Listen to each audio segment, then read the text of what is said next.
बौद्ध बांधवांचे कर्तव्य आहे.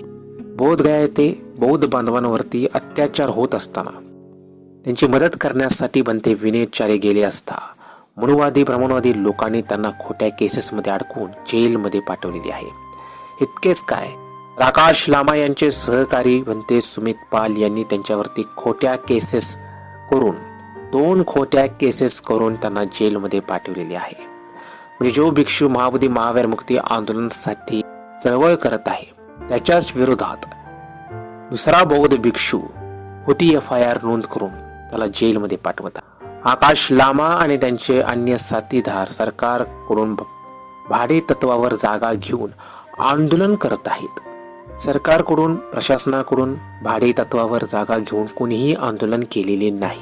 हे आंदोलन नसून हे एक प्रकारची स्टंटबाजी हे आपल्याला समजले पाहिजे आणि अशा लोकांपासून आपण सावध राहिले पाहिजे.